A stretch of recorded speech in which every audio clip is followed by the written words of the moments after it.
Nous avons aujourd'hui 45 chambres, un restaurant avec une capacité de 100 couverts et 5 salles de séminaire avec des cloisons amovibles. Je suis Laurence Senante, j'ai repris l'établissement, l'hôtel-restaurant Les Caps, The Original City, situé à Lamballe. Aujourd'hui on a 11 salariés, on a 3 femmes de chambre, une réceptionniste, 4 personnes qui travaillent en salle de restaurant et un chef, un second et 2 apprentis au niveau de la cuisine. La réceptionniste fait l'ouverture pour lancer le petit déjeuner à partir de 6h30. Par rapport à la situation, on a suspendu le buffet, donc c'est un service où c'est nous qui servons les gens actuellement. Les salariés arrivent à partir de 8h en cuisine pour lancer la préparation du repas, puisque tout est préparé à base de produits frais, donc ça demande un petit peu de préparation.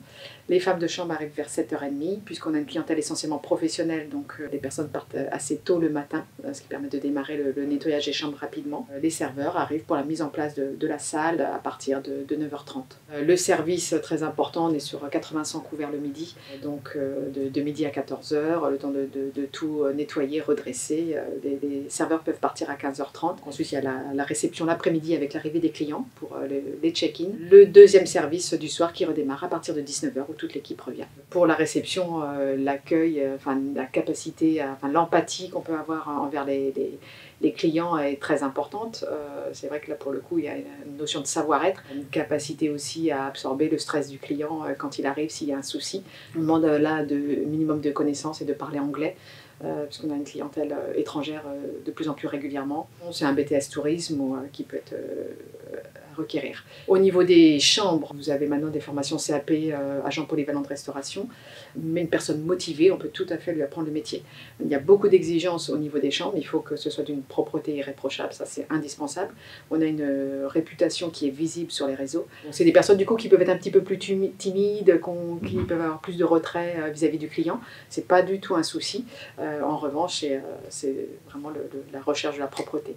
Au niveau du service en salle, c'est un petit peu comme l'accueil, il faut qu'il y ait une empathie, un plaisir de recevoir et de satisfaire le client. Mais également de la rigueur, de l'organisation, parce que quand on a le coup de feu à partir de midi, il faut être prêt. Donc là, ça peut soit évidemment un CAP service en salle, et avec des niveaux supérieurs également, des bacs professionnels, des BTS, mais en revanche, une personne extrêmement motivée, il n'y a aucun souci, on peut la former. Et enfin en cuisine, là c'est indispensable, il faut un CAP cuisine minimum, voire un BP ou un bac ou un BTS également. Là, il faut aussi de la rigueur, de l'organisation, être méticuleux, ponctuel et l'amour du métier. Actuellement, on essaie d'avoir une personne en première année, CAP première année, et une personne en deuxième année, qui peut être aussi en BP. Mais voilà, ça, y a pas bien au contraire, on accueille. C'est un beau métier, très riche en relations humaines. Alors au niveau de l'accueil et du service en salle, c'est vraiment chaque jour c'est nouveau, mais on a aussi beaucoup de clients fidèles, donc on a la reconnaissance de nos clients. La cuisine, effectivement, avec toutes les émissions qu'on peut voir en ce moment, ils sentent tout de suite s'ils ont l'affinité pour le produit ou pas, mais c'est aussi beaucoup de rigueur tout de même. Lorsqu'on trouve une chambre qui vient d'être libérée et qu'on a le souci de la remettre propre pour le client suivant, voilà, c'est aussi un beau métier. On a une personne ici qui fait ça depuis 20 ans et qui aime toujours son métier.